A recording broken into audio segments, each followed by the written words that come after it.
ጤና ይስጥልኝ። አክሊለ ሽመልስ ነኝ። ዛሬም እንደተለመደው በአዲስ እንግዳ መጥቻለሁ። እንግዳዬ ደራሲ ነው፣ የሙዚቃ ባለሙያ ነው፣ በተጨማሪ የፊልም ባለሙያ ነው። ከዚህ በፊት ቤት ያጣው ቤተኛ የሚል መጽሐፍ አበርክቶልናል። አሁንም አዲስ መጽሐፍ ይዞልን ሊመጣ በደጅ ነው ያለው። ዛሬ በተለያየ ርዕሰ ጉዳይ ልናወራ ወደ ምኩራብ ሾው እንግዳ አድርጌ ጋብዣዋለሁ። ወንድማችን ዮናስ ጎርፌ በዚህ ይገኛል። ከዮናስ ጎርፌ ጋር የሚኖረን ቆይታ እንድትከታተሉ በዚሁ ጋብዛችኋለሁ። አብራችሁን ቆዩ። ዮኒ በጣም አመሰግናለሁ ወደ ምኩራብ ስለመጣ። በጣም አመሰግናለሁ እድሉን ስለሰጠኸኝ። ቴንኪዩ። በጣም ቢዚ ነህ። ከብዙ ጊዜ በኋላ ነው የተሳካልን። እውነት ነው። ስለዛ አመስጋኝ ነኝ። ቀጥታ ወደ ጉዳይ ነው የምገባው። ይቻላል። ከሰሞነኛ ጉዳይ አንስቼ ከዚህ በፊት ላወራቸው የነበሩት ርዕሶች ያው ብዙ የተወራባቸውና የተለያየ ቦታ ያሉ ናቸው። ስለ ግልህም ደግሞ በተለያየ ሚዲያዎች ብዙ አውርተህ፣ ስለዚህ ወደዛ ተመልሰው ሰዎች ያገኛሉ። ግን ሌላ ጊዜ እግዚአብሔር እድል ሲሰጠን ደግሞ በህይወቱና በተለያየ ዙሪያ እናወራለን። ሰሞኑን ማህበራዊ ሚዲያ ላይ አንድ ጽሁፍ አጋርተሃል። መነሻቱ ነኝ ዋና ጉዳይ እሷ ባትሆንም ኢትዮጵያ ኦርቶዶክስ ቤተክርስቲያን ውስጥ አንድ የተነሳ በዛ ያሉ አንድ አባት አቡነ ገብርኤል የተባሉ ስለ ክርስቶስ ቤዛነት ማርያም ቤዛ አትባልም የሚል አስተምረው ነበረ። ከዛ በኋላ እሱ ማህበራዊ ሚዲያ ላይ በጣም ርዕስ ሆኖ ነበረ። ያንተ እንትን የተለየ ነው። ብዙዎች በወንጌላውያን ሚዲያ ላይ ያሉ አገልጋዮች በቃ በዛ ሪቫይቫል ተነስቷል፣ ኢየሱስ እየተሰበከ ነው ብለው ነገሩን በደንብ ወደ ሚዲያ መጥተው ነበር። አንተ ደግሞ ይሄ ነገር የኛዎቹ ማጦዙ ለምን አስፈለገ? ቤተክርስቲያኗ በዚህ ጉዳይ በተለያየ ጊዜ የምታቀርበው ሙግት ዶክትሪን አለ፣ አዲስ አይደለም፣ በእነሱ መንገድ ይፈቱታል የሚል ሀሳብ አንስተ ነበር።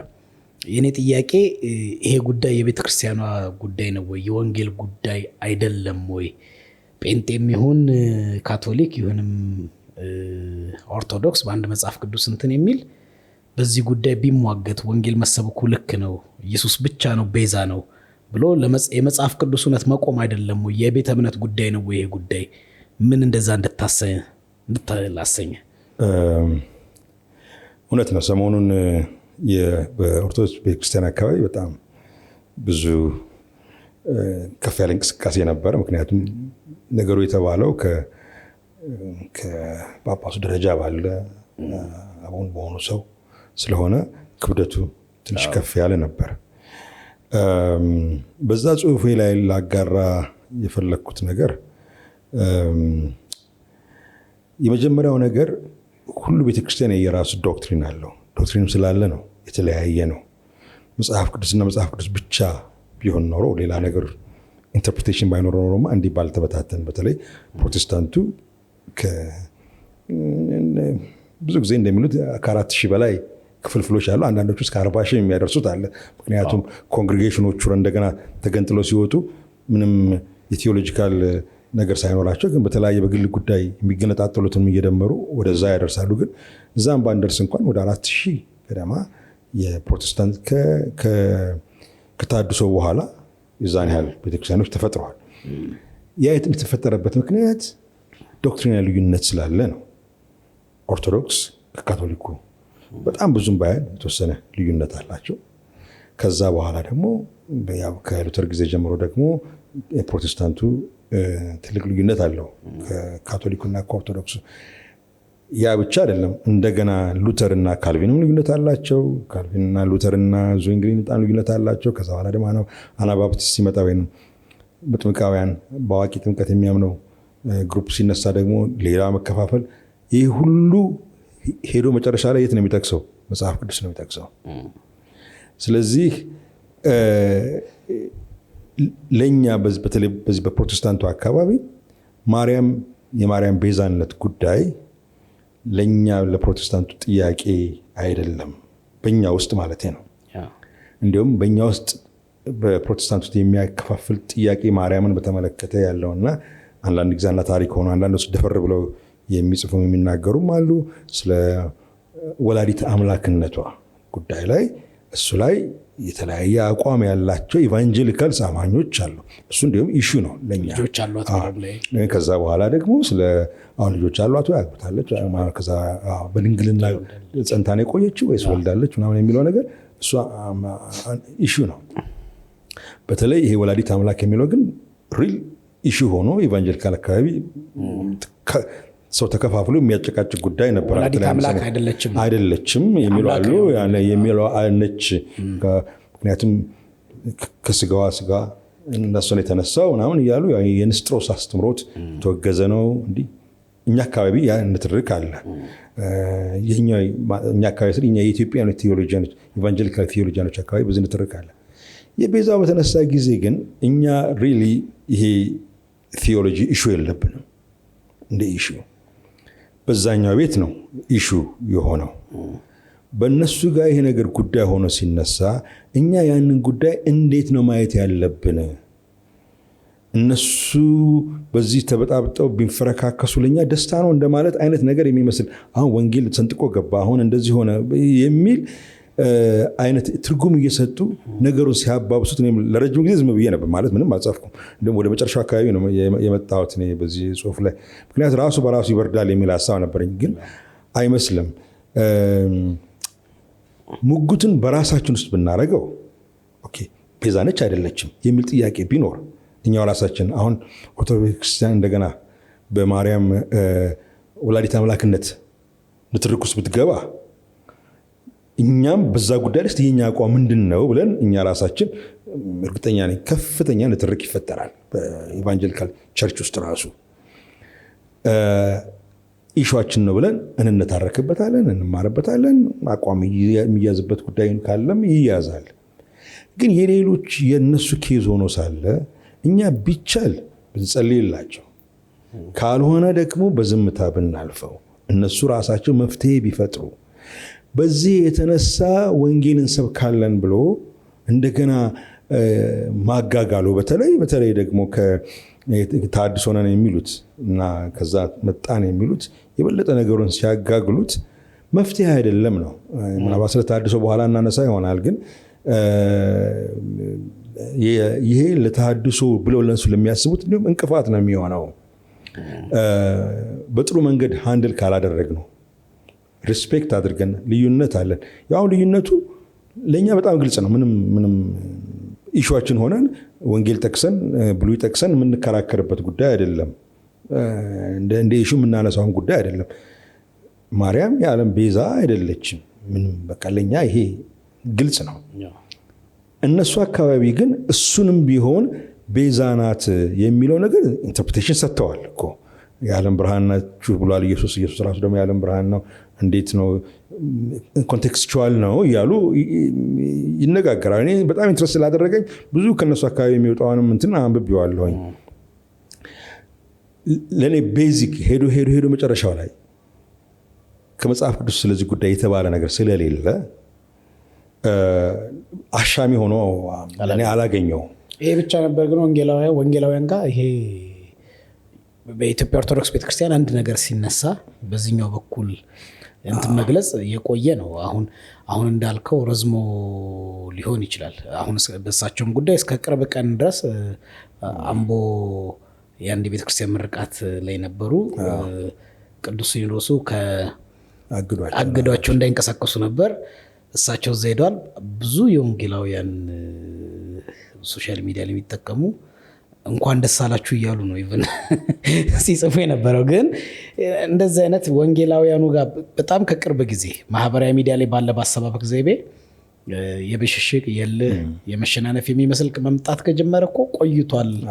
በተለይ ይሄ ቲክቶክ ፕላትፎርም የሶሻል ሚዲያ አገልግሎት የሚባለው ከምስባክ አገልግሎት የበለጠ ሶሻል ሚዲያ አገልግሎት ከወጣ በኋላ ረዝሟል እና አዲስ አይደለም።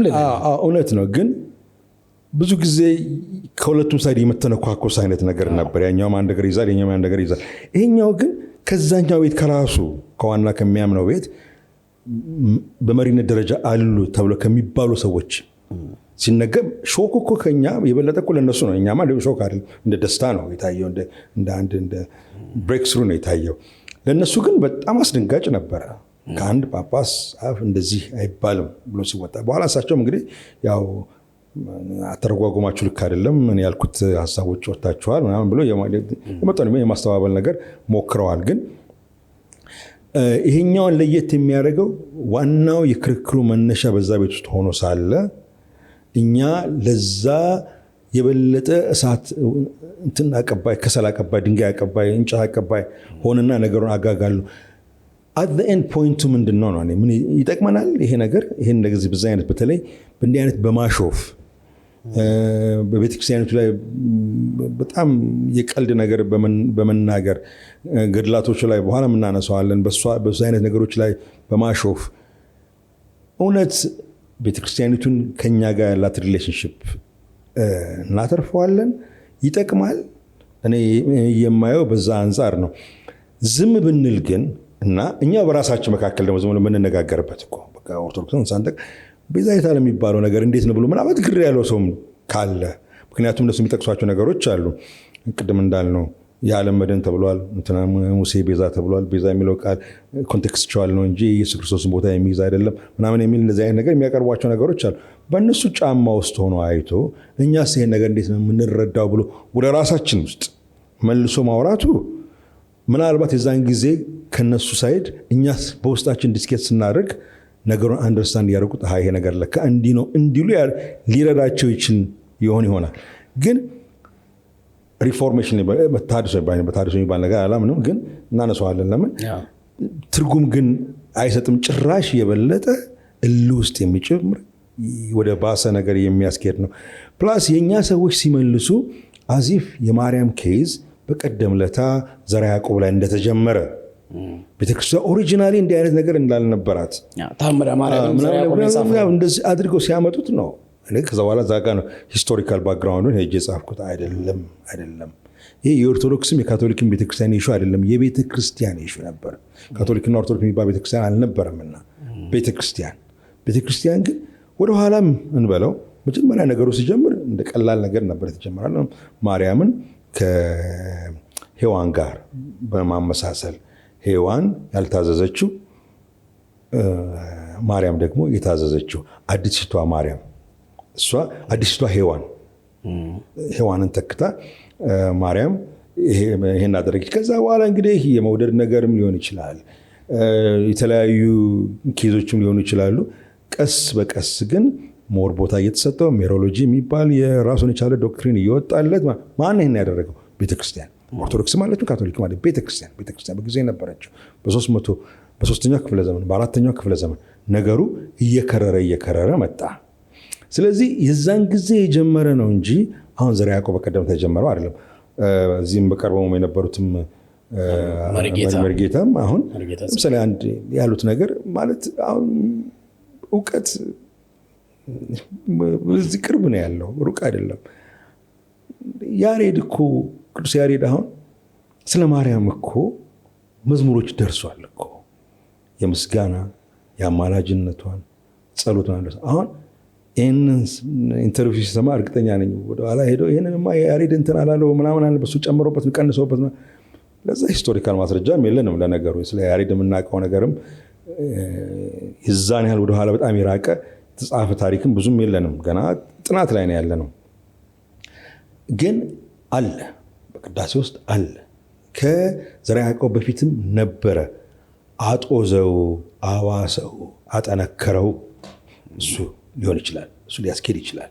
ነገሩን በጣም የበለጠ ፎከስ ሰጠው ከሚገባው በላይ ሊሆን ይችላል። እሱንም ቢሆን እርግጠኛ መሆን ያስፈልጋል። በኋላ ሄዶ ከሱ በፊት የነበሩ ሰዎችስ፣ ነገስታትስ፣ መምህራንስ ይሄ ነገር አላደረጉም? ጽሁፎች አሉ ብሎ ማጥናት ያስፈልጋል። ዘርዓ ያዕቆብ ላይ ሁሉን ነገር ከመጨመር እሱ ዝም ብሎ ድንገት ተነሶ አደረገ ወይስ ከሱ በፊትም ይሄ ነገር ቀስ እያለ እያደገ የመጣ ነገር ቤተክርስቲያን ውስጥ? መቋጫው ግን ለእኔ እዛ ላይ እንዳስቀመጥኩትም ቀኖችንም ጊዜያቶችንም ጽሁፎችንም እንዳስቀመጥኳቸው ይህ ትላንትና የተጀመረ ወይም 500 ዓመት ዘርዓ ያዕቆብ ጊዜ የተጀመረ ነገር አይደለምና ቤተክርስቲያኒቷን ምን አለ ትንሽ ትንፋሽ ምንሰጣት። በራሷ ውስጥም ውጥረት ላይ ነች ያለችው በብዙ መንገድ። በዚህ አሁን ባነሳነው ኢሹ በፖለቲካውም ውስጧ በሚተረማመስ ብዙ ነገርም በራሷ ውስጥ ብዙ ነገር አለ። እኛ ለዚህ ለተጨማሪ ሆነን ሌላ ለዛውም ጌን ላናረግበት በዚህ አይነት መንገድ መቅረቡ ጥሩ አይመስለኝም። ወንጌላውያኑ ምናልባት የቤተ ክርስቲያኒቱ እንትን ማለት ይሄ መፈረካከስ የመጥፋት ይጠቅመናል ብለው ያስባሉ? ጥያቄ ነው። ምክንያቱም ወንጌላውያኑ አንድ ያለ አቋም አለ። ብዙ እዚህ ያለው ወንጌላውያን ከኢትዮጵያ ኦርቶዶክስ የመጣ ነው። በፊት እንግዲህ ከቤተሰብ የመጣ አማኝ እንዳለ ሆኖ ወደ ደቡብ ወደ ኦሮሚያ ብዙ ይኖራል። ከዛ ግን አብዛኛው ከኦርቶዶክስ የመጣ ነው። በፊት ያው ወንጌላውያን አንዱ የሚታወቀው ወንጌልን ኢየሱስን መስበክ ነው፣ ወደ ዓለም ሁሉ ሂዱ፣ ስለዚህ ለዛ ቤት ሸክም እንዳለ ያን ቤት ማዳን ነው እና የታደሱ ድምፆች በፊት ይሰማሉ። እዛ ወይ ቤተክርስቲያኗ ትታደሳለች፣ ከታደሰች ችግር የለብንም፣ ቤተክርስቲያኗ እኮ ወደ ንጹህ ወንጌል ከተመለሰች እኛ እንመለሳለን ወደዛ ቤት የሚመስሉ ድምፆች ነበሩ። አሁን ግን ትክክለኛው እዚህኛው ያለው ብቻ ነው፣ እዛ ያለው የትኛው የሚባለው ነገር ኢየሱስ የሚባለውም እኛ ጋር ሲባለው ልክ፣ ወንጌልም በዚህኛው ሳይድ ብቻ ሲወራ ነው ልክ። እዛ ጋር እዚህ መጽሐፍ ቅዱስን የማታቅ መጽሐፍ ቅዱስን ይዛ የቆየች ቶታል የሆነ አይነት ቤተክርስቲያን አድርገው ያሰባበቁ ዘይቤ እና እሱ ይፈለጋሉ። የጥያቄ እኔ ትንሽ ወደኋላ ታሪክን ብንመለከትም ጥሩ ነው። ሚስዮናውያኖቹ የፕሮቴስታንት ሚስዮናውያን ወደ ኢትዮጵያ ሲመጡ መጀመሪያ በኤርትራ በኩል ነው የመጡት። የአማርኛ መጽሐፍ ቅዱስ መበተን ሲጀምሩ ከአፄ ቴዎድሮስ ጋር ነው በተለይ በደንብ ጠንከር ብሎ የኢቫንጀሊካልስ ሙቭመንት እየጀመረው ሲጀምርና በተለይ በትግራይ ውስጥ ይህንን አስተምህሮት የኦርቶዶክስን ጥንት አስተምህሮቶች የሚጠራጠሩ የሚጠይቁ በኋላም ደግሞ ሪጀክት ያደረጉ ዲያቆናት፣ ካህናት ነበሩ። በስደት እንዲሁም ወደ ኢማኩሉ የምትባል ቦታ ላይ ምጽዋ አጠገብ ሚስዮናኖች የከፈቷት ጣቢያ ድረስ ሄደው የተደበቁ ነበሩ። በተለይ ራስ አሉላ በጣም ለዚህ ነገር ተቃዋሚ ነበሩ። አፄ ዮሐንስም ደግሞ ምንም ምህረት የላቸው። አፄ ዮሐንስ እንኳን ለዚህ ለፕሮቴስታንቱ ይቅርና ለኦርቶዶክሱም ለራሱ ከተዋህዶ ውጭ ለሆነው ኦርቶዶክስ 3 ቦታ ይከፈል ነበር በዛን ጊዜ። ከተዋህዶ ውጭ ለሆነው እንኳን ምህረት አልነበራቸው። እስልምናው ላይም እንደዛው ጠንካራ አቋም ነበራቸው። ሀገር ልቀቅ ነበር የሚሉት። ፕሮቴስታንቱንም እስከ ቀይ ባህር ወስጄ ይህን የፈረንጅ እንትን ጨምራለሁ ብለው ተነስተው ነበር። ያው በጦርነት ሳይሳካ ቀረ፣ እሳቸው ሞቱ። ይሄ ነገር የቆየ ነው። የመካነ ኢየሱስን ታሪክ ራሱ ብትወስደው የመጡት ከዛ ነው። ከኦርቶዶክስ ቤተክርስቲያን የመጡት እነዚህ አስተማሪዎቹ ወንጌልን የተቀበሉት የመጡት ከዛ ነው። እንዲሁም ይሄ ብቻ አይደለም። ወደ ወለጋም ሄደው ወንጌልን ይዘው ሲሄዱ የሄዱት ከኦርቶዶክስ ቤተክርስቲያን የመጡ ካህናቶች ናቸው። ወደ ወለጋ ከኦኒሲሞስ ጋር ሆነው ወንጌልን ይዘው ወደዛ ሄዱት። ስለዚህ ከኦርቶዶክስ ቤተክርስቲያን አስተምህሮት ወደ ፕሮቴስታንትነት መምጣት አዲስ ነገር አይደለም። ግን የመጀመሪያዎቹ ሚስዮናውያኖች ዳንኤል ጎባልት የሚባሉት መጽሐፌ ላይ አለ። እነሱ የያዙት ሜተድ ምን ነበረ? ኦርቶዶክስን ማደስ። ልክ አውሮፓ እንደተሞከረው፣ አውሮፓም አልተሳካም፣ ግን የተሞከረው ቢቻል ኦርቶዶክስ ቤተክርስቲያንን አድሶ አጋር ማድረግ ካልተቻለ ግን የመካነ ኢየሱስ ስታንድ ፎር ሜኒ ይርስ አሁን ስታንድ የተዳከመ ቢመጣም ፎር ሜኒ ይርስ የነበረው ስታንድ ምንድን ነው? እሱ ኦርቶዶክስ ቤተክርስቲያን እንደ ክርስቲያን ቤተ እምነት ተቀብሎ አብሮ መስራት የሚቻለውን ያህል መስራት፣ የማይቻለውን ያህል ሲሆን ደግሞ በዛው በልዩነት መቀጠል። ለዚህ አንዱ ትልቁ ምሳሌ ምንድን ነው? እኛ የኦርቶዶክስ ቤተክርስቲያንን ቅስና እንቀበላለን። ዛኔ ቄስ ባድማ ነበሩ፣ ቄስ ናቸው። እዛ እኛ ጋም ቄስ ናቸው። ትግራይ ላይ ኤርትራ ውስጥ በጣም ብዙ ቀሺ ይሏቸዋል እነሱን። እዛ ያሉትን ቄሶችን በሙሉ እዛ ያሉት ቄሶች ከኦርቶዶክስ ወደ ፕሮቴስታንት ወደ ሉትራኒዝም ሲመጡ፣ በዛን ጊዜ የነበረው ሉትራን ቤተክርስቲያን ሲመጡ ቅስናቸውንም ትቀበል ነበረ። ጥምቀታቸውን እንደምትቀበል ማለት ነው። የኦርቶዶክስ ቤተክርስቲያን ጥምቀት መካነ ኢየሱስ ትቀበላለች። እንደገና አታጠምቅም። አንተ ከኦርቶዶክስ ቤተክርስቲያን ከመጣ ዳግም ጥምቀት የለም መካነ ኢየሱስ። ፕላስ የአብያተ ክርስቲያናት ህብረት የመጀመሪያው ሲመሰረት በነቄስ ጉዲና በዛን ጊዜ የነበሩት ጳጳስ ነበሩ። የአብያተ ክርስቲያናቱ ህብረት ፕሬዚዳንት የነበሩት ቄስ ጉዲና ጸሐፊ ነበሩ። ግን ያንን ህብረት ያልፈለገችው ኦርቶዶክስ ነች። በዛን ጊዜ ብዙም ነገሩም አልተመቻትም። ከነዚህ ምንድነው ኦርቶዶክስ የምትጠራው ፕሮቴስታንቱን ግማሽ አማኝ መናፍቅ ከመናፍቅ ጋር መቀመጥ ነው የሚል ነገር ስለመጣ የዛ ህብረት መፍረስ ምክንያት አክቹዋሊ የሆነችው ኦርቶዶክስ ቤተክርስቲያን ነገሩን ራሷ ባለመቀበሏ ነው እንጂ ኤርሊ ታይም ላይ የነበረው ሀሳብ ኦርቶዶክስን እስከነ ልዩነቷ በዚህ መሀል ያለውን ልዩነታችንን ጠብቀን እኛም ወደ እነሱ ውስጥ የምንገባበት መንገድ በተወሰነ መንገድ ነው እንጂ ሙሉ ለሙሉ ሪፎርም ማድረግ የሚቻል ነገር አለ። ስለ ሪፎርም ብናነሳ ነው ሪፎርም ማድረግ ሚስዮናሪዎች ሲመጡ ሀሳብ ነበራቸው፣ ሪፎርም የማድረግ ሀሳብ ነበራቸው። ምክንያቱም the only Christian state ነች ኢትዮጵያ ዙሪያውን በእስልምና ወይንም ደግሞ በአፍሪካ ኢንዲጂነስ ሃይማኖት የተከበበ ነው በሙሉ አካባቢው። ስለዚህ እነ ክራፍ የሚባሉት በተለይ ከጀርመን ሀገር የመጡት ከስዊድንም ሀገር የመጡት ብዙ ይጽፉ ነው ወደ ሀገራቸው መልሰው ኦርቶዶክስ ቤተክርስቲያን አጋር አድርገን ነው ወንጌል ብናደርስ በአፍሪካ የሚኖረን የወንጌል ማዳረስ ፍጥነቱ ከፍተኛ ይሆናል። ስለዚህ በተቻለ መጠን ኦርቶዶክስን ሪፎርም እናድርግ ነው። መጨረሻ ላይ ሲያቅታቸው ቤቴል የምትባል ቤተክርስቲያን ምጽዋ ላይ ከፈቱ። ቤቴል መካኒሱ ሳይሆን ቤቴል የምትባል ሉተራዊት ቤተክርስቲያን ማለት መጀመሪያ እነ ኦኔሲሞስ የተጠመቁበት ማለት ነው። እሱን ቤተክርስቲያን እንዲሁም ሚስዮኑ ምንድነው ነገስታቱ በዛ ያሉ ቀሳውስቱ አልፈለጉም። በጣም ሪዚስት አደረጉ። በተለይ እነ ራስ አሉላ በጣም የአማርኛ መጽሐፍ ቅዱስ እየሰበሰቡ ሁሉ ያቃጥሉ ነበር። ልክ አይደለም። በቃ እኔ ጥያቄ የሚሆንብኝ አንድ ለዛ ነው ሚስዮናውያኑ እኛ ሀገር ሲመጡ ሌላ የክርስቲያን ሀገር ስለነበረች ኦርቶዶክስ ስለነበር ሁሉም ጋር ባይደርስም በተሻለ ሁኔታ ክርስትናን ቀደምት የምታቅናት በግዕዝ መጽሐፍ ቅዱስ አለ። እንግዲህ ኤንሸንት መጽሐፎች እኛ ሀገር እንግዲህ መጽሐፈ ሄኖክ፣ መጽሐፈ ኩፋሌ የሚገኙበት በግዕዝ የተጻፉ ኦሪጂናል መጽሐፎች አሉበት የምትባል ሀገር ናት እና የወንጌል ኢንቴንሽን ካልሆነ ፖለቲካል ካልሆነ ዲሞግራፊ ይሄ ጂኦፖለቲካል ነገር ለመጫወት የእነሱን እንትን ለመጫን ካልሆነ ወንጌል ከሆነ ቤተክርስቲያኗን ለምን ማደስ አልፈለጉም? መጀመሪያ ለምን ጴንጤን ማስፋፋት ፈለጉ የሚል ጥያቄ አለብኝ። በነገራችን ላይ የዛን ጊዜ ፔንቴኮስታል የሚባል ነገር የለም። ፕሮቴስታንቱ ነው ያለው፣ ከዛ ውስጥ ደግሞ ሉትራን ነው ያለው። ግን ታሪካቸው የሚስዮኖቹን ታሪክን ፌር በሆነ መንገድ ማየት ጥሩ ነው። የሚስዮኖቹ ኢንቴንሽን ብዙም ደጋግሞ ጽፈዋል፣ ሞክረዋልም ቤተክርስቲያኒቷን ማደስ። አሁን እነዚህ ተሐድሶ የሚለው እንቅስቃሴ አሁን ጊዜ ያሉት ሀሳብ ነበራቸው። ያንን ደግሞ ኮንሰፕት ይዘው የመጡት የራሳቸውንም ከአውሮፓ ሲመጡ ማለት ነው። እሱ የካቶሊክ ቤተክርስቲያን ማደስ ይቻላል የሚል ተስፋ ነበራቸው። አልተቻለም።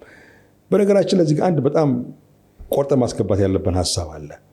ተሐድሶ ይቻላል ወይ? ተሳክቶስ ያውቃል ወይ? በዓለም ላይ በአንድ ቦታ ተሳክቶ አያውቅም። በዓለም ላይ ተሐድሶ የሚባል ነገር ተሳክቶ አያውቅም። ከሉተር ጀምሮ ሉተር እኮ ካቶሊክ ቤተክርስቲያን እንኳን አላደሳትም፣ ወጣ እንጂ መጨረሻ ላይ አልሆነም። ስለዚህ የራሱን ቸርች መሰረተ። ካልቪን ሞክሯል እኮ አልተሳካም፣ አልሆነም።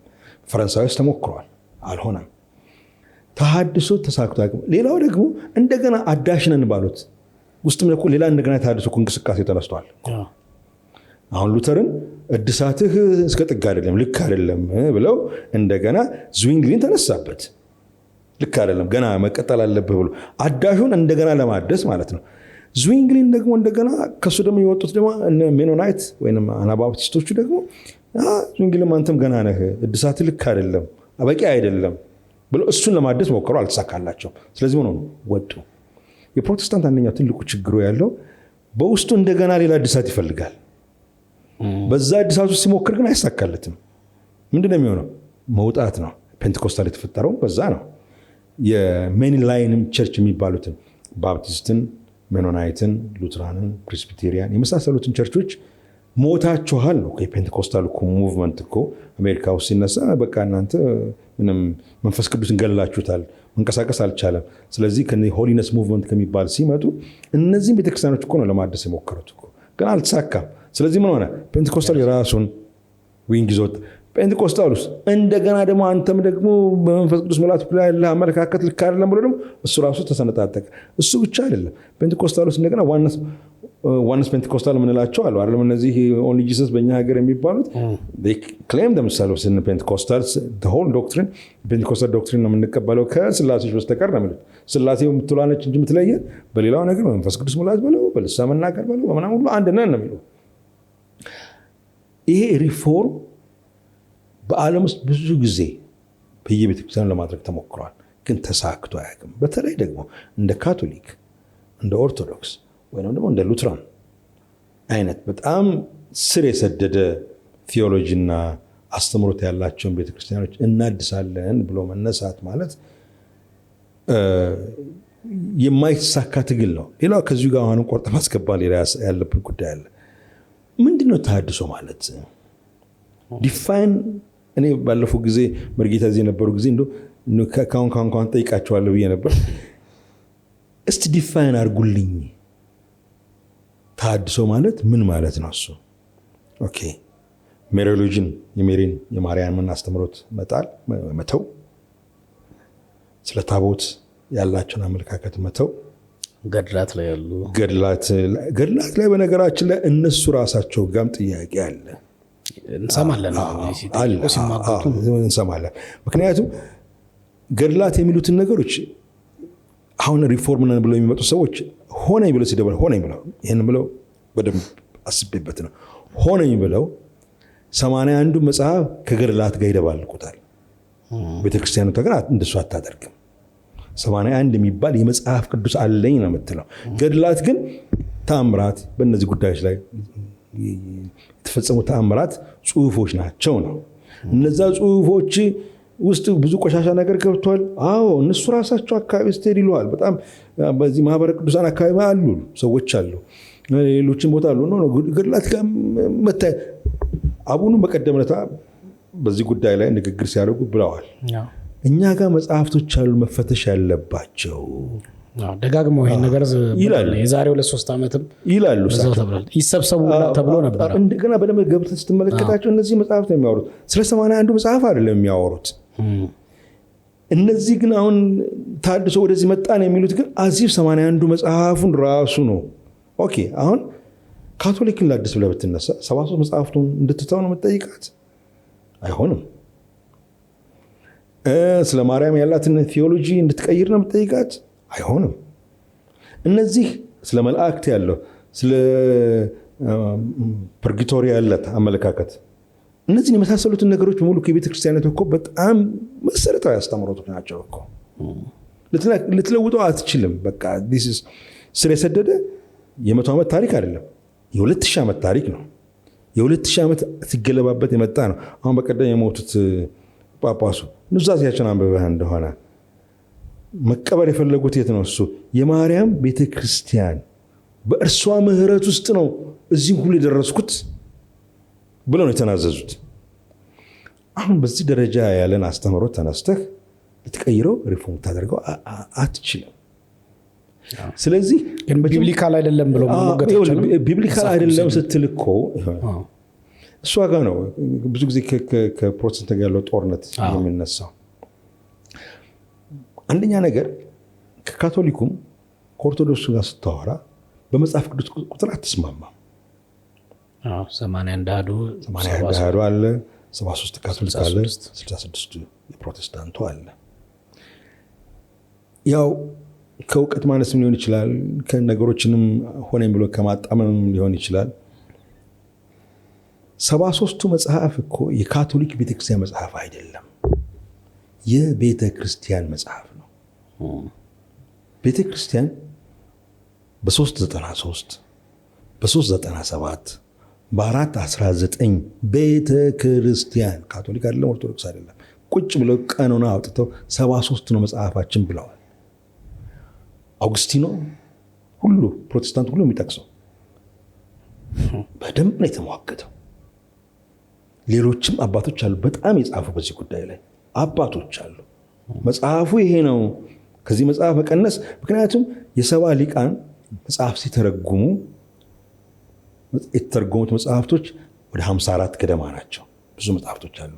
ከዛ ውስጥ ቁጭ ብለው ነው እነዚህ አባቶች ወደዚህ መጽሐፍ ያመጡት። 73 ነው መጽሐፋችን አሉ። አውግስቲኖ 73 ነው የሚለው። አሁን አንዳንድ ጊዜ ትንሽ ዞር ለማድረግ አትናቴዎስን ይጠቅሳሉ። በዚህኛቸው ያሉት እሱ 66 መጽሐፍ ነው ያለው። ለፋሲካ ጊዜ አንድ ደብዳቤ ሲጽፍ እነዚህ መጽሐፍቶች ናቸው ልንጠቀምባቸው የሚገባቸው ብሎ ጽፏል። ስለዚህ መጽሐፍቶቹ እነዚህ ናቸው። የአይሁድ አባቶች የተጠቀሙ 39ን መጽሐፍ ነው የኦሪትን። ስለዚህ እኛ መጠቀም ያለብን ይሄ ነው። ይሄ በሙሉ ግን በታሪክ ሙግት ነው። ይህንን ፋይት አድርጋለች ቤተክርስቲያን። ኖ መጽሐፍቶቹ 39 አይደሉም 46 ናቸው የኦሪት መጽሐፍቶቹ ተሟግተዋል። ስለዚህ አሁን ሄደን እኛ ወደ ሙግት ስንገባ ለምሳሌ መቃቢያን መጽሐፍ ስንወስድ በእኛ በፕሮቴስታንቱ አታገኘውም አይደለም፣ ግን ከሱ መጽሐፍ ላይ ጠቅሰው ስለ ሞተ ሰው ጸሎት አግባብነት ይከራከረዋል። መጽሐፉ በመጽሐፍ ውስጥ ከሌለ የመጽሐፍ ቅዱስ አካል ነው ክርክሩ ወይስ አይደለም ብለህ መከራከር አትችልም። ከመጀመሪያውም መጽሐፉ ላይ ልዩነት አለ። ስለዚህ መጽሐፍ ቅዱስ ውስጥ ይሄ ነገር የለም ስትል የመጀመሪያው ጥያቄ የሚነሳው የትኛው መጽሐፍ ቅዱስ? 66ቱ፣ 73ቱ፣ 81 በዚህ ላይ መግባባት ራሱ ስለማትችል እነሱ ጋር መጽሐፍ ውስጥ ያለው ነገር እንዳለ የሚሆነው እንዴት አሁን ስለ ማርያም ይሄ በታቦት ጉዳይ በነገራችን ላይ የኢትዮጵያ ኦርቶዶክስ ኬዝ ብቻ ነው። በሌላው ካቶሊክ ላይ የለም፣ ካቶሊክ ላይም የለም፣ ሌሎችም ኦርቶዶክስ ቤተክርስቲያኖችም የለም። ኢትዮጵያ ኦርቶዶክስ ብቻ ነው። እነሱ 81 አሃዱም ላይ የሌሉ ልምምዶች እኮ ብዙ ስላሉ ነው አንዱ የሚሞገተው። ልክ ነው። እንዲሁም ብዙ የኢትዮጵያ ኦርቶዶክስ ቤተክርስቲያን 81 አሃዱን የተቀበለች ትሁን እንጂ ቤተክርስቲያን ደጃፏ ላይ ምዕመኖቹ ብዙ የሚያነቡት የሚያገኙት መጽሐፍ 66ቱን ነው። ሄደህ ብታገኝም እውነት ነው። እሱን ነው አንደኛው እነሱ ፋይት ማድረግ የሚፈልጉት። ይሄ መጽሐፍ በሚስዮኖች ተጽዕኖ ስር ነው የተጻፈው። እኛ የነበረን ፓርቲሲፔሽን በጣም ዝቅተኛ ነበረ። ስለዚህ 66ቱ መጽሐፍ መቀበል የለብንም ነው አንደኛው ክርክር ያለው። የኛ መጽሐፍ 81 ነው እንጂ 66 አይደለም ነው። ያንንም ያው የታሪክ ሙግት ያቀርባሉ። እኛ ሚሽናውያኖቹ በተለይ ከእንግሊዝ ሀገር በመጣው መጽሐፍ ቅዱስ ተጽዕኖ ስር ስለገባን የፕሮቴስታንት መጽሐፍ ስለዋጠን እሱ ማስተካከል አለብን ነው እንግዲህ የ81ዱ መጽሐፍ ዋናው ሙግት ያለው። አሁን ምንድነው ፖይንቱ? የኦርቶዶክስ ቤተክርስቲያን ልክ ነች ልክ አይደለችም? 81 መጽሐፍ አላት። 73 መኖሩ የካቶሊኮቹ ልክ ነው ልክ አይደለም? የፕሮቴስታንቱ 66 ራሱ እንዴት መጣ? ምክንያቱም ካቶሊኮቹ አሁን ካቶሊክ ብለን የምንጠራቸው ማለት ነው ኤርሊ ታይም ቤተክርስቲያን እነዚህን መጽሐፍት ስታጸድቅ እንደ ቤተክርስቲያን ነበር ያጸደቀችው፣ ቀኖና ይዛ። አንዳንድ መጽሐፍቶች ያሉኝ አሁን የወጡ መጽሐፍቶች በጣም ታሪኩን አዛብተው ተሐድሶን በግድ ወደ ኦርቶዶክስ ክርስቲያን ለማምጣት ሲሉ እነዚህ ነገሮችን ክደው የተጻፉ መጽሐፍቶች አይቻለሁኝ። ግን ታሪክን በእንዲህ አይነት ቦታ ላይ ስትፈትሻቸው ከሁለቱም ያሉትን ታሪክ ጸሐፊዎችን ብቻ እስቲ ዝም ብለህ ያቸው ታሪኩን ለታሪክ ብቻ የጻፉ። አሁን ጆሴፈስ ብዙ ጊዜ ይጠቀሳል በቤተክርስቲያን ታሪክ ውስጥ። አይሁዳዊ ነው። ስለ ክርስቶስ የጻፋቸው ጽሁፎች አሉ በታሪክ። የክርስቶስ ኢየሱስ ተከታይ ሆኖ አይደለም፣ ግን ኢየሱስ ክርስቶስ የሚባል ሰው ነበር፣ ያስተምር ነበር፣ እንዲህ ነበር ብሎ የጻፋቸው ነገሮች አሉ። ብዙ ጊዜ ከሁለቱ ወገን ከአይሁዶቹም ከክርስቲያኖቹም ግጭት መካከል ለመውጣት የፈለገ ሰው የእሱን ሰው መጽሐፍ ታሪክ ያያል። ታሪክ ነው ዝም ብሎ የጻፈው ኢንትረስት ስላደረገው ማለት ነው። የኦርቶዶክስ ቤተክርስቲያንም ሆነ የካቶሊክ ቤተክርስቲያን ቁጭ ብለው ያጸደቁት ቀኖና አለ ወይ? አዎ አለ። ኦርቶዶክስ ወደ ኋላ ነው ያደረገችው። በ619 በ600 ምናምን አካባቢ ቀኖና ይሄ ነው ብላለች። 66ቱ መጽሐፍ ግን ፕሮቴስታንቱ ቁጭ ብሎ ቀኖና ያበጀበትን ዓመተ ምህረት እንደዚህ መጥቀስ አንችልም። በዚህን ቀን በዚህን ጊዜ ሉተር እንዲያጸደቀው ወይ እንትና የምንለው የለንም። ትሩ ታይም በፕራክቲስ የመጣ ነገር ነው። የሉተር መጽሐፍ ቅዱስ 66ም አይደለም ለነገሩ። እሱ 4 መጽሐፍቶችን አልቀበልም ብሏል። ካልቪን 67 ናቸው መጽሐፍቶቹ፣ ምክንያቱም ባሮክ የሚባለው መጽሐፍ ስለተቀበለ። ግን የመጀመሪያው ኪንግ ጄምስ መጽሐፍ የመጀመሪያ የታተመው 73 መጽሐፍ ነው። በኋላ 66 የሆነው። አርጊመንት ወደ ምንድን ነው የሚሄደው?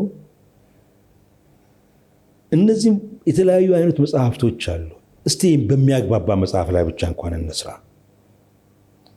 አትሊስት ለሁላችን ኮመን የሆነው 66 መጽሐፍ አለ። 73 መጽሐፍ የካቶሊኮቹ አሁን እነሱ አጥብቀው የሚቃወሙት የተጨመረው ስትላቸው በጣም ይበሳጫሉ። እኛ አልጨመርንም እናንተ ቀነሳችሁ ነው እንጂ የሚሉት። እኛ አልጨመርንም 73 ነው በመጽሐፋችን በዛው ነው የቀጠልነው፣ እናንተ ግን ቀነሳችሁት ነው የሚሉት። የኦሪት መጽሐፍ ተደግፈን ነው ፕሮቴስታንቱ 39 የኦሪት መጽሐፍ ላይ ተደግፎ ነው ይሄን ያደረገው ሲል የቤተክርስቲያን መከራከሪያ የዛን ጊዜ የነበረው የኦሪት መጽሐፍ እኮ 39 ያደረጉትና ያንን ብቻ እንዲሆን ያደረጉት ኢየሱስ ክርስቶስ ላይ ፎከስ የሚያደርጉትን ሌሎች መጽሐፍቶች እንዲወጡ ስለፈለጉና ፕላስ የግሪኩን ትርጉም ለምሳሌ በጣም አጥብቀው የሚከራከሩበት በኢሳያስ መጽሐፍ ላይ ያለው ነው። ድንግል ትጸንሳለች ነው የሚለው አይደል? የአይሁዶቹ ግን ምንድን ነው የሚለው? እሱ ወጣት ሴት ጸንሳለች ነው የሚለው። ስለዚህ ክርስቲያኑ ሆነኝ ብሎ ከማርያም ጋር ለማገናኘት ብሎ ድንግል ብሎ ተርጉሞታል። ክርስቲያኑ ደግሞ ምን ይላል? ነው አይሁዶች በዕብራይስጡ እንደዛ ነው የሚለው። እንደዛ ነው የሚለው። ሴት አንድ ወጣት ሴት ነው የሚለው። ስለዚህ አይሁዶቹ ምን ይላሉ? ክርስቲያኖቹ መጽሐፋችንን ሆነኝ ብለው ለማጣመም ድንግል ትጸንሳለች ብለው ጽፈዋል። እንዲህ ያሉ በጣም ብዙ ሙግቶች አሉ። ስለዚህ የአይሁዶቹ መጽሐፍ ቢሆን እኮ 39 እኮ አንድ ወጥ እኮ አይደለም እኮ። ፈሪሳውያን የማይቀበሏቸውና የሚቀበሏቸው መጽሐፍቶች አሉ። ሰዱቃውያን የሚቀበሏቸው የማይቀበሏቸው መጽሐፍቶች አሉ። ሁሉም የሚስማሙት በአንድ መጽሐፍ ብቻ ነው፣ በአምስቱ የኦሪት መጽሐፍ። ከዛ ውጭ ላለው ግን ሙግት አለባቸው በራሳቸውም መካከል። እንደ አንድ ወጥ አድርጎ መተረኩም ራሱ ልክ አይመጣም። ግን ምንድነው እሱ ነው አሁን ከፖይንታችን እየራቀን እንዳንሄድ ተሐድሶ የሚለውን ነገር ተሐድሶ አይቻልም ነው ለኔ አይተነው አናውቅማ። ሪፎርመር ቲዮሎጂ ሪፎርሜሽን ነው እኛ ጋር ሁሉም ከሉተር ጀምሮ የነ ካልቪንን የሁሉንም ሪፎርም እዚህ ራሱ በየዓመቱ እናከብራለን ተሐድሶ ሲታወስ ተብሎና ሪፎርም ነው አይደል? ሪፎርመር ቲዮሎጂ ነው እንግዲህ ሪፎርም ቲዮሎጂ ነው። ሪፎርም ማድረግ የተነሱትን ሪፎርም አደረጉት አላረጉትም? ካቶሊክ መቼ ሆነ እንዴ? እንዲሁም ካቶሊክ ኦኬ ስለ ፕሮቴስታንት አድርገው ነው የወጡት። ያን ሪፎርም ሳይረጉ ነው ሞና ስለማይችሉ ነው። ሌላ ሃይማኖት ነው የተመሰረተው። ሌላ ሃይማኖት ነው የሆነው። ኢንስቲትዩሽኑን ሪፎርም ማድረግ የተቻለበት በጭራሽ የለም የትኛውም። ስለዚህ ሪፎርም ላድርግ ብሎ የሚነሳ የትኛውም ቤተ እምነት ውስጥ ኤክስኮሙኒኬት ሆኖ የራሱን ማምነው እየተቃወመ ይኖራል።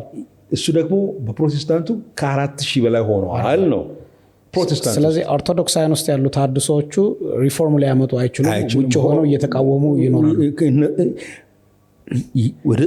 ሪፎርም የሚለውን ሀሳብ ወደ ኦሪጂናል ሀሳቡ መመለስ ያለባቸው ይመስለኛል።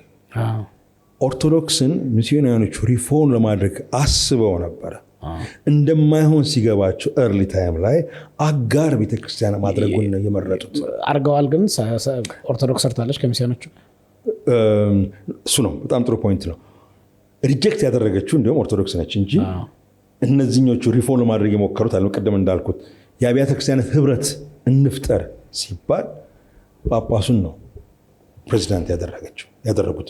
ሌሎቹ ጥቂት ነበር። ኦፍኮርስ መካኒስ አለ ቃለ ሕይወት በራሷ ገና የተቋቋመች አልነበረች። ግን ሪፎርም ቢያደርጓት ኦርቶዶክስ በምን ያደርጓታል? ሚስዮናውያኑ ማለት እነሱ አውሮፓውያን ናቸው፣ ካልቸራሊ ሌላ ናቸው። ግን ወንጌሉን ይዘው ወንጌል ላይ ፎከስ እንድታደርግና እነዚህ ይሄ አዋልድ የሚባሉትን ነገሮች በሙሉ የምትተውበት መጽሐፍ ቅዱስ የሚባለው ነገር ደግሞ ሞር 66 ነው፣ በሱ ላይ ፎከስ እንድታደርግ። የታቦት ኬዝ ዩኒክ ነው በኢትዮጵያ። ስለዚህ እሱ ሌላ ራሱ የቻለ ጉዳይ ነው። የማርያም ጉዳይ ዩኒቨርሳል ነው። የትኛው ካቶሊኩም ኦርቶዶክሱም አንድ አይነት እምነት ነው ያላቸው በዚህ ጉዳይ ላይ። የመሳሰሉትን ነገሮች ሪፎርም ማድረግ ብንችል እነሱ ይህንን ነገር እንዲተውት። ሪፎርም የሚለው ነገር እኮ እነዚህ መርጌታ የሚሉ እሱን አይደለም እንዴ? እነዚህን ነገሮች እኮ ብትተው እኮ በቃ መጨረሻው ሪፎርም የሚለው ዲፋይን ስታደርገው እኮ ፕሮቴስታንት መሆን ማለት እኮ አት ዘ ኤንድ እኮ ነው እዚህ ያሉትም ወደዚህ መሳብ ነው የሚፈልጉት ሁሉ ኤግዛክትሊ። ስለዚህ አሁን ወንጌል ይበሉ እንጂ at the end ምንድን ነው የሚሆነው? እነዚህ ነገሮች ቤተክርስቲያኒቷ በጣም አንከር ናቸው ለኔ ብላ የምትላቸውና በመጽሐፍ ቅዱስ አስደግፋ የምትከራከራቸውን ኢንተርፕሬቴሽን ነው አይደል ሁሉ ነገር። ለአንድ ወዳጅ በቀደም ቴክስት ያደረግኩለት ነው በዚህ ጉዳይ ላይ። በሉተራን ቤተክርስቲያን ውስጥ ሉተራን ቄስ ሆኖ የሉተራን የቅስና እንትን እየለበሰ የእኛን ቅዳሴ እየቀደሰ ከውስጥ ሆኖ ግን አዋቂ ጥምቀትን አካሄዳለሁ ቢል ይሆናል? መጨረሻ ምንድን ነው የምናደርገው? አረ ሰውዬ እየወሰደ በየቦታው ቃሉ መጠቀም እንዳይቀየሙኝ አናባብቲስቶቹ እንደው ሲደፍቅ እየዋለ ነው ብለን ምንድን ነው የምንለው? እናባርረዋለን እንጂ ሪፎርም አያረገንም፣ እኛን ሊያረገን አይችልም። ምክንያቱም የቤተክርስቲያኒቷ አንከር እምነት ነው ህፃናት ማጥመቅ። በምን የተደገፈ? በመጽሐፍ ቅዱስ የተደገፈ። በምን? በኢንተርፕሬቴሽን ተርጉመ ነው ማለት ነው። ይሄኛው እንዲተርጉሙ ኖ አናባብቲስት ነው ትክክለኛው፣ አዋቂ ጥምቀት ነው ትክክለኛው ለሚለው በምን ተመስርቶ? እስቲ በመጽሐፍ ቅዱስ ተመስርቶ። የማርያም ጉዳይን ብታነሳ ለእኛ ነው እንጂ ራቀ መስሎ የሚታየን፣ እነሱ በራሳቸው መንገድ መጽሐፍ ቅዱሳዊ ትርጉም ሰጥተውት ልክ ነው። መጽሐፍ ደግሞ የኦርቶዶክስና የካቶሊክ ሌላው ትልቁ ከኛ የሚለየው መጽሐፍ ቅዱሱ ብቻ አይደለም። አበውስ በዚህ ነገር ላይ ምን አስተማሩ? በተለይ ከኢየሱስ ክርስቶስ እግር ስር ከሐዋርያት እግር ስር ቁጭ ብለው የተማሩት። አሁን ወደፊት እንደዚህ ተሐድሶችን እንድታገኝ እንድጠይቅልኝ የምፈልገው ነገር ሌላኛው በጵጵስና ያምናሉ? ጳጳስ የሚባል ነገር ያምናሉ? የመጀመሪያዊቱ ቤተክርስቲያን ጳጳስ ነበራት ከሐዋርያቶች በኋላ? አዎ ነበራት። የመጀመሪያዎች ከሐዋርያት እግር ስር የተማሩ የጵጵስና ማዕረግን ጀምረዋል። በዛን ጊዜ ጀምረዋል።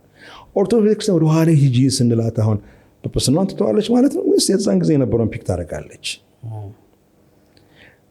ኤርሊ ታይም ላይ ቤተክርስቲያን በብዙ ነገር በብዙ ያስተዋል። ይሄ ሁለተኛው ክፍለ ዘመን ጀምሮ ኤርሊ ሲባል እኮ አንዳንድ ጊዜ በቃ ከሐዋርያት እግር ስር ከተማሩት ሁለተኛው ሶስተኛው ጀኔሬሽን አካባቢ ያሉት ሰዎች ምን ነበር የሚያስተምሩት? የሚጠቀሙበት መጽሐፍ ቅዱስ የትኛውን ነበር? 66 መጽሐፍ ነበር እንዴ? 66 መጽሐፍ ገና አልነበረም። መጽሐፍ ቅዱስ ገና ተሰብስበው መጽሐፍ ቅዱስ የሚባል አካል ገና አልተፈጠረም። እሱ ዘግይቶ ነው የተፈጠረው። ስለዚህ የሚጠቀሙበት መጽሐፍ ምን ነበር? ኢየሱስ የኢሳያስ መጽሐፍ ሰጡትና ገልጦ አነበበ። መጽሐፍ አልነበረም በነገራችን ላይ ዛን ጊዜ ስክሮል አይደለም የተጠቀለለ ነው። ጥቅሉንም ሰጡት፣ እሱንም ከፍታ የትኛውን? ሰባ ቅዱሳን የተረጎሙትን የግሪኩን ነው። መርጌታ ግን አሁን በቀደምት ያሉት ላይ ማለት በዛ ነገር ላይ ትንሽ ድባብ ቢኖር ጠይቃቸው ነበር። ፊልጶስ የመጀመሪያው ኢትዮጵያዊ ጃንደረባ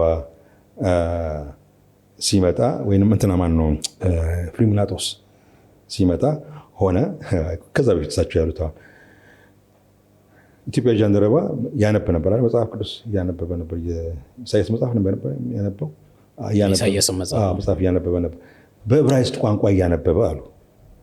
በዕብራይስጥ ቋንቋ መጽሐፍ ቅዱስ ያን ጊዜ አልነበረም። አርማይክ ነበር። ግሪክ ነው። ሰባ ቅዱሳን የተረጎሙት ግሪክ ነው። ሁሉ ሰው የሚጠቀመው ግሪክ ነው። የግሪክ መጽሐፍ ቅዱስ ነው ሁሉ ቦታ ያለው። የዕብራይስጥ መጽሐፍ የዕብሩ መጽሐፍ አልነበረም። ምናልባት ይሁዲ እምነት ተከታይ ስለነበረና የይሁዲ እምነት ተከታይ ኢየሱስ የይሁዲ እምነት ተከታይ ያነበ ነበር እኮ በግሪክ ነው። ጳውሎስ እኮ ያነበ ነበር እኮ በግሪክ ነው። ሐዋርያት በሙሉ እኮ ያነበ ነበር በግሪክ ነው። መጽሐፍ የሚጻፉት እኮ በግሪክ ነው። ግሪክ የእውቀት መለኪያው ነበር የዛን ጊዜ። አሁን እኛ እንግሊዝኛ እንደምንጠቀመው ማለት ነው። እሱ ሐዋርያት ይጠቀሙበት የነበረው መጽሐፍ ቅዱስ የግሪክ መጽሐፍ ቅዱስ ነው። ሰባ ቅዱሳን የተረጎሙት፣ ሰባ ሊቃናት የተረጎሙት መጽሐፍ በየቦታ ስትሄድ የምታገኘው መጽሐፍ የሰባ ሊቃናት መጽሐፍ በግሪክኛ ነው እንጂ በዕብራይስጥ አይደለም። ያ መጽሐፍ ጭራሽም በሌላው ሰው ዘንድ አይታወቅም። ፕላስ ማነው እሱ ፍሪምናጦስ ሲመጣ 66ቱ መጽሐፍ ይዞ መጣ አሉት። ፍሪምናጦስ ራሱ የመጣው በ334 አካባቢ ነው። መጽሐፍ ቅዱስ የሚባለውን ቤተክርስቲያን ራሷ ሰብስባ መጽሐፍ ቅዱስ ነው ያለችው ከዛ በጣም በኋላ ነው፣ በ397 ከዛ በኋላ ቁጭ ብላ ደግሞ ይሄ ነው መጽሐፍ ብላ ጄሮም ጽፎ ተርጉሞ ማለት ከግሪኩ ወደ ላቲኖ ከተዘጋጀ በኋላ በ419 ላይ ዝርዝሩ እኮ አለ እኮ ምንም ማንም አንድ ወጣት እኮ ገብቶ እኮ ዝርዝሩ የዛን ጊዜ የነበረው ምንድነው እኮ ቢልኮ 46 መጽሐፍ እኮ ነው የሚዘረግፍለት እንጂ 39ን አይደለም። እንደውም ጀሮ በዚህ ጉዳይ ላይ ተጨቃጭቋል። ሴንት አውግስቲኒ በጣም ወጥሮ ነው ተከራክሯል። መጽሐፍቶቹ እነዚህ ናቸው ብሎ ስለዚህ አሁን ፍርምናጦስ ሲመጣ 66 መጽሐፍ ይዞ ነው ወጣው ማለት ብዙ ታሪኩን ለማያውቀው ሰው ለጊዜው ይመስላል። ግን እውቀት በጣም አሁን እየሰፋ በመጣበት ጊዜ እንዲህ ማለት ለነገና ለተነገ ወዲያ አስቸጋሪ ነው የሚያደርገውና የዚህ የገድልም ጉዳይ እንዲሁ ነው። ቤተክርስቲያኒቷ 81 መጽሐፍ ነው ያለኝ፣ ገድላት ደግሞ አሉኝ። ገድላት ላይ ግን መስራት አለብኝ እያለች ነው። እንደኔ ምኞት ቢሆን ቤተክርስቲያኒቱን ወደ 81 መጽሐፍ ሄዶ ከመነታረግ ምክንያቱም እሱ ቀኖናዬ ነው ብላ አጽድቃለች። የኦርቶዶክስ ቤተክርስቲያን በ618 አካባቢ 19 አካባቢ ይሁን አላውቅም፣ ኢስት ብሎኩ ማለት ነው እሱ በምስራቁ አካባቢ ያሉት የኦርቶዶክስ ቤተክርስቲያን መጽሐፋችን ይሄ ነው ብለው አጽድቀዋል።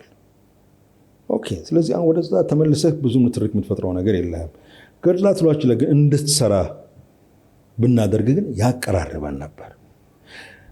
ሌላው የእሳቸው ንግግር በጣም ብዙ ስለከነከነኝ ነው በቅድም ዕለት ላይ ወደዛ መለሰው። ስለዚህ ስለመጀመሪያው ጃንደረባ የተጻፈ ነገር የለም አሉ። ማለት እውነታቸውን ነው። ሲመጣ ትልቅ ሰው ነው አይደለም፣ እርግጠኛ ነኝ ጦር አለው። ያን ሁሉ በረሃ ዝም ብሎ አንድ ጋሪ ላይ ተቀምጦ እየጋለበ የሚሄድ ሰው አይደለም። የንጉሥ ተወካይ ነው። ስለዚህ በአጀብ ነው የሚሄደው። ይህ ሰው ክርስትና ማለትም አንችልም፣ ክርስትና ገና ሀሳቡ እየመጣ ነው። ብቻ ግን በኢየሱስ ክርስቶስ አዳኝነት አምኖ ሲጠመቅ ብቻውን አይሆንም የሚለው ነገራቸው እውነት ነው። ኦኬ። ሰውየው መጣ፣ ኢትዮጵያ ውስጥ እንደሆነ ተመልሶ መጣ። ብዙ ወንጌል አስተማረ፣ ተአምር ተሰራ፣ እጅ ጭኖ ፈወሰ። ይሄ ገድል ቢጻፍ ይቀበሉታል ወይስ ገድል ነው የሚሉት? እና ገድልን ሁሉ እንደመጥፎ እንደማይሆን ነገር አናውቀውም። ነገን ትናጉዳ እንደሚፈጠር የሆነ አክሱም የሆነ ድንጋይ ውስጥ ይሄ ሰው እየሰራው ስራ ተጽፎ እናገኘው ይሆናል። ገና ታሪካችን አናውቀውም ማለት ነው። ገና እየቆፈርን ያለን ሰዎች ነን። የሆነ ቦታ እናገኘዋለን እንበል። የሰውየው ገድል ብናገኘው ምንድን ነው የሚሉት? ይቀበሉታል? ገድል ስለሆነ ይገፉታል። ሌላው ደግሞ ስለ ማነው ይሄ ብዙ ጊዜ ፕሮቴስታንቲያኖች የሚያነሱት እንደ ሪፎርም አድርገው የሚያነሷቸው አባት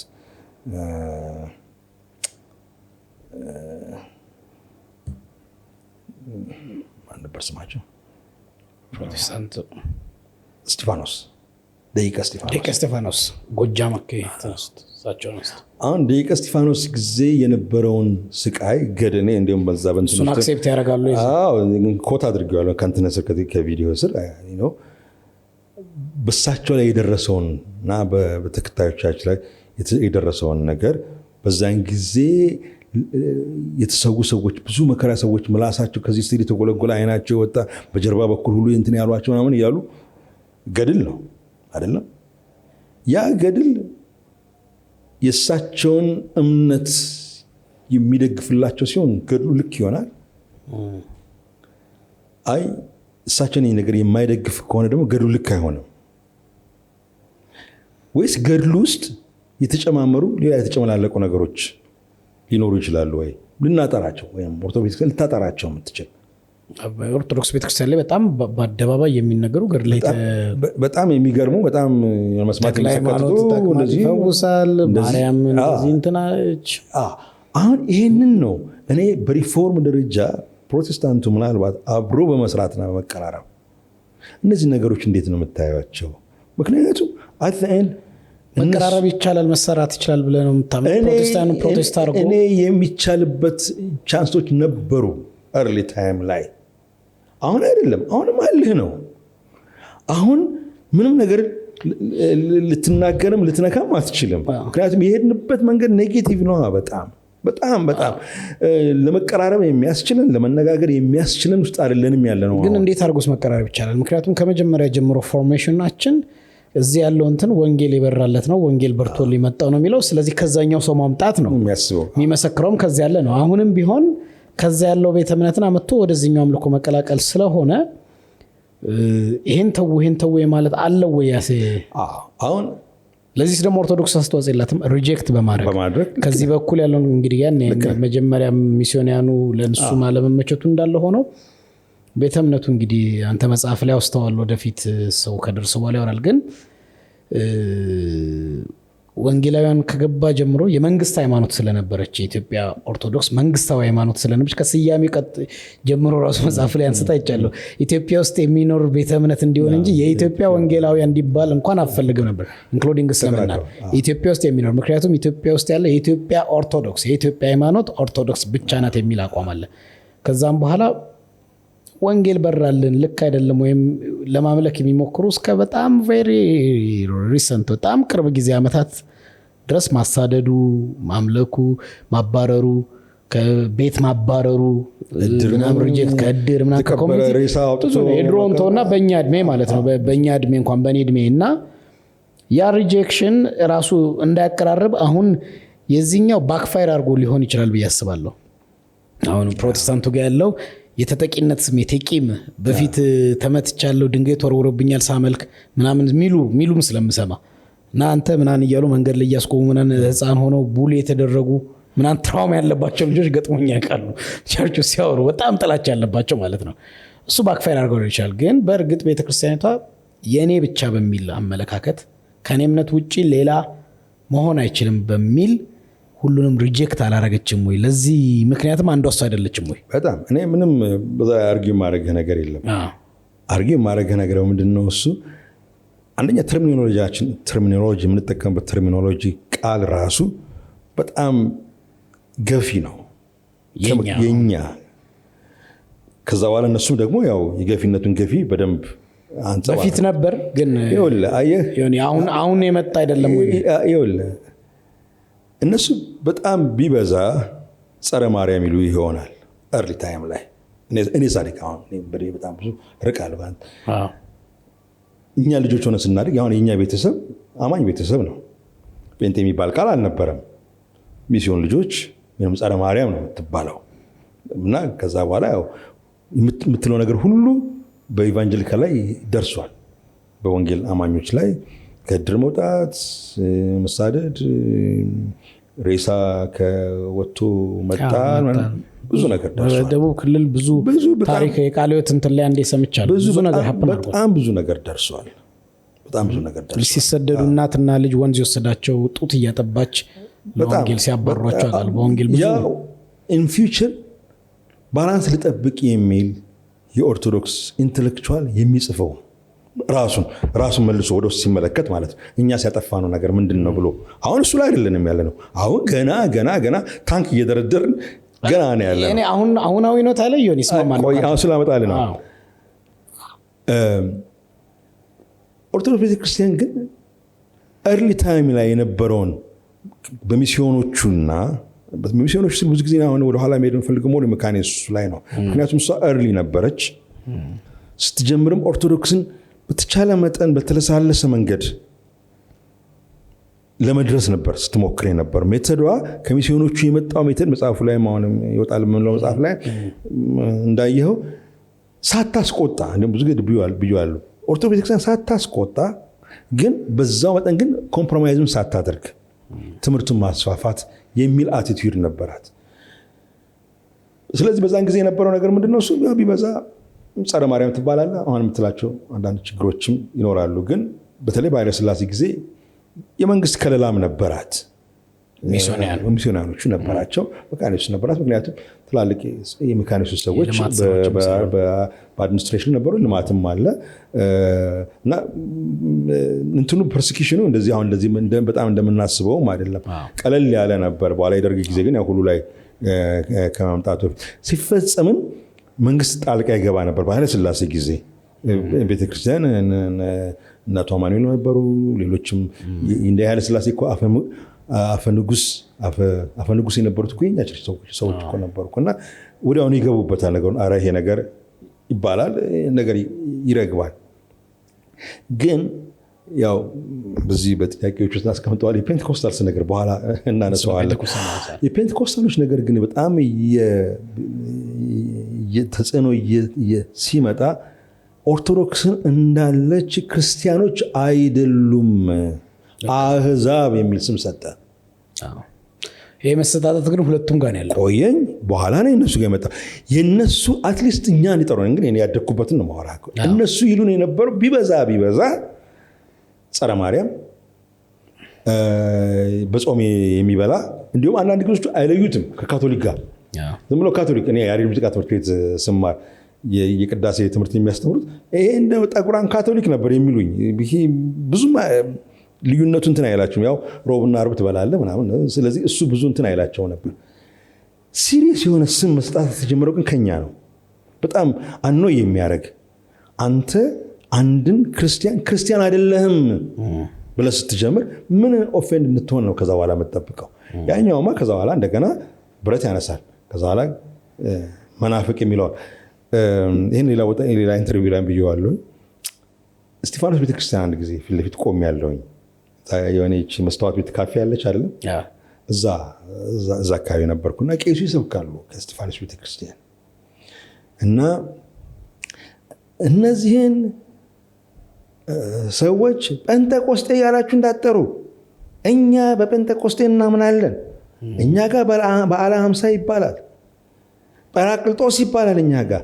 እነዚህን መጥራት ያለባችሁ መናፍቅ ብላችሁ ነው አሉ። እዛ ቆሜ አይ እናቴ ጉድሽን አልሰማሽ አልኩ። ምንድን ነው የሆነው ማለት ነው? እነሱም ለእኛ አሁን በጣም የሆነ ኢሪቴት የሚያደርግ ስም መፍጠር ጀመሩ።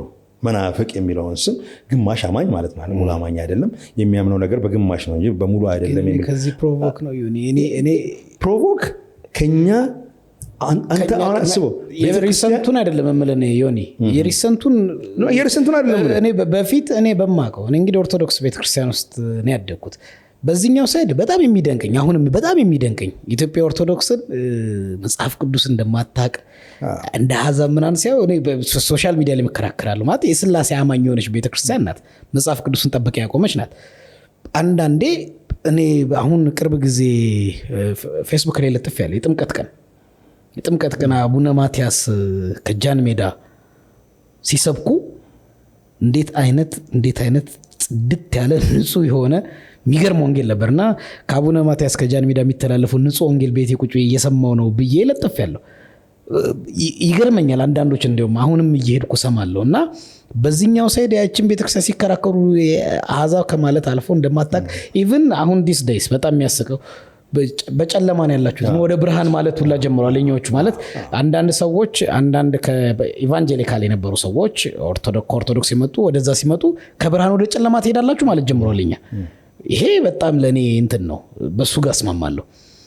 ከኦርቶዶክስ ጋር ግን ለዘመናት የነበረው ጴንጤን የመጥላት የማግለል የመውገር ሌብል የማድረግ የማሸማቀቅ ቤተ ዘመድ እንኳን ሲሰበሰብ ምናልባት አንተ እናት የወንጌላውያን ስለሆኑ እንደዛ ስላላደክ ሊሆን ይችላል።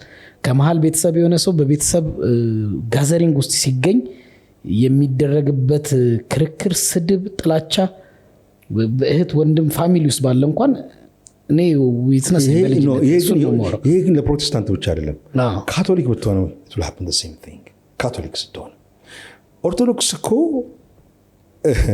ትላንትና ከአንድ ሰው ጋር ስናወራ ነበር።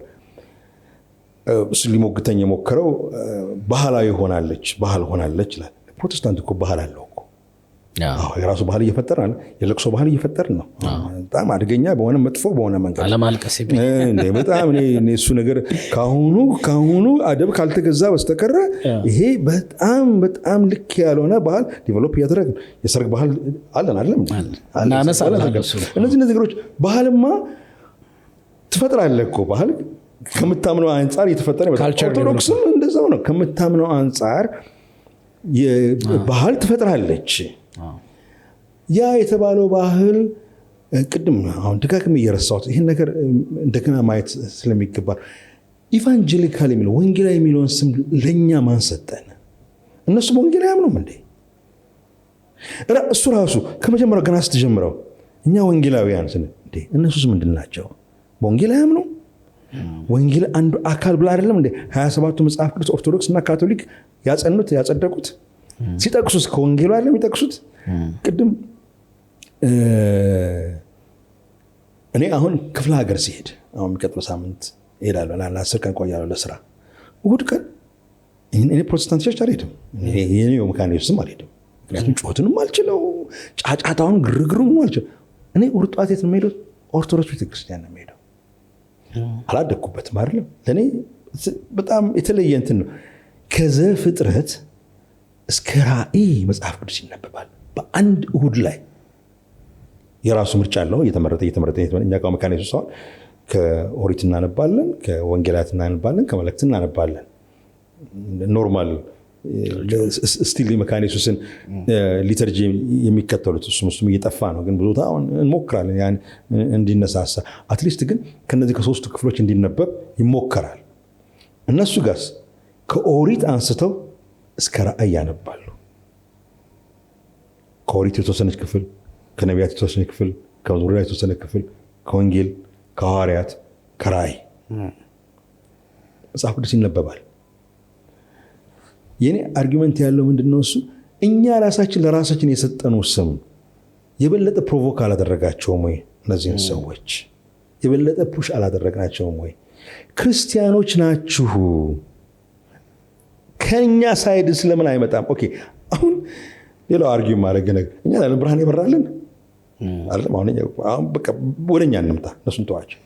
እኔ ያው ባላንሱ የነሱን እንትን ስለተቆረጠ አሁን በዚህ ምስማማው ያልካቸው ላይ ምስማባቸው ነጥቦች አሉ። ሸክሙን ላጠንክርብህ ነው። እሺ ብርሃን የገባን እኛ፣ ክርስቶስ በጣም በፍቅር የገባን እኛ፣ ትህትና የገባን እኛ፣ መጽሐፍ ቅዱስ የገለጠልን እኛ አይደል?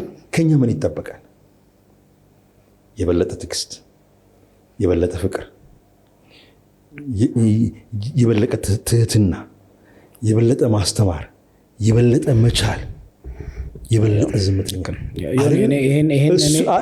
እሱን ካደረግ ብናደርግ ኖሮ እነሱን እናረግባቸው ነበር ነው እንጂ እነሱ ጋር የለም አይደለም። ልክ ነህ። እኔ አሁን ሜንሽን የምታደርገው የኢቫንጀሊካል ወይም ይሄ የጴንጤ ባሉት ስም እንጥራውና ውድቀት ብዬ ማምነው።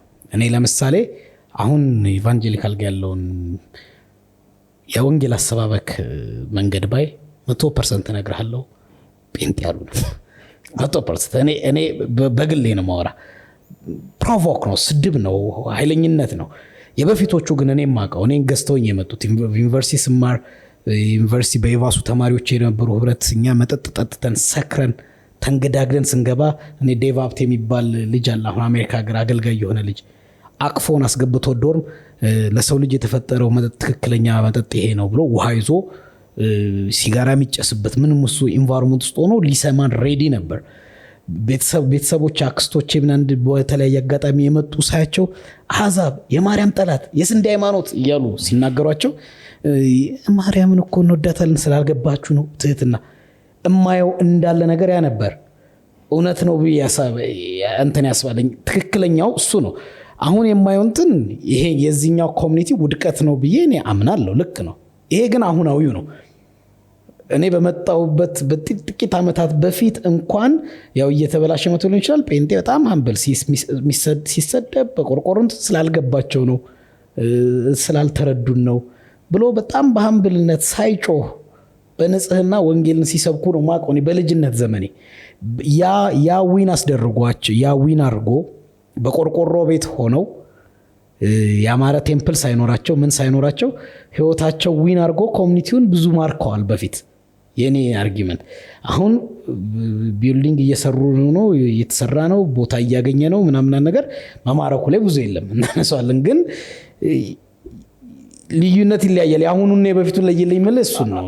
እኔ አሁን ያው እንዳልከው እኔ ከፕሮቴስታንት ቤተሰብ ነው የመጣሁት። ኦርቶዶክስ ነው አላውቅም። ተወልጄ ያደግኩበትም ከአማኝ ቤተሰብ ነው። እናቴ ግን እንዴት አሳደገችን እኛ ኦርቶዶክስን በሚመለከት በጣም ኃይለኛ ነች እሷ። ቁርጥ ያለ አቋም ያላት በዚህ ነገር ላይ ግን ሮብና አርብኛ ቤት አይገባም ነበር። ሁዳዴ በጭራሽ አይታሰብም። በስንት ሰዓት ነው የምንፈስገው? ሌሊት 9 ሰዓት ተነስተን ልክ እንደ ኦርቶዶክሶቹ እንደ ጾሙት ሰዎች። ምክንያቱ ለጎረቤት በማሰብ የጎረቤት ሰዎች ከትዬ ቦጌ ልጆች ጋር የኔ ልጅ ቢውል ነው የሚሻል ይላሉ። ግን ያው ስድቡ አለ የሚስዮን አንዳንዴ እናቴ እንግዲህ በእድሜ ገፋች ነች። በኋላ በተለይ እንዴት ሶ በዚህ እድሜው ሶ ይባላል ታስረዳለች። እንትኑ አፕሮቹ በተለይ እኔ በጣም ወደኋላ የመካነ ኢየሱስ ቤተክርስቲያን የነበረውን አፕሮች ነው እኔ አሁን የሚናፍቀኝ። ለኦርቶዶክስ የነበረው አፕሮች እነሱ ይኸውልህ ክርስትና እኮ ከአንተ ይውጣልህ፣ ካንተ አይሁን። ችግሩ፣ ስድቡ፣ ክፋቱ ካንተ አይሁን። ከሌላው ሲሆን ግን አንተ በዛ ሌቭል ስላልሆንክ ያንን ታበርደዋለህ። የኛ ችግራችን ያለው አሁን ከኛ ፕሮቮክ ያደረግናቸው ነገሮች በተለይ ወደ ኋላ እየጨመረው መጡ። ኦርቶዶክሶቹን አስበው፣ አንድም ቤተክርስቲያን አንድን ክርስቲያን አንተማ ክርስቲያን አይደለም አሕዛብ ብለህ ስትጀምረው ይሄ በኋላ የመጣ ነገር ነው። ፌላር ወልዘ በቃ ፌላር ደረገ በቃ ይሄ ደግሞ መቼ ነው የጀመረው? ከ60 ምናምኖቹ ከ69 ከ70ዎቹ በኋላ የመጣው የክርስቲያን ግሩፕ በተለይ ፔንቴኮስታሎቹ ሲመጡ ያንን ነገር በጣም ብሬክ አደረጉት እና በቃ ከዛ በኋላ ምን ታወራለህ? አንተ ክርስቲያን አይደለህም ብለህ ስትጀምረው አንተ ጣዖት አምላኪ እንጨት ተሸካሚ በቃ አቆምክ እኮ። እና እኔ አርጊው ላደርግህ የሞከርኩት ምንድነው እሱ አሁን አይደለም የመጣው ነገር የመጣው ይሄ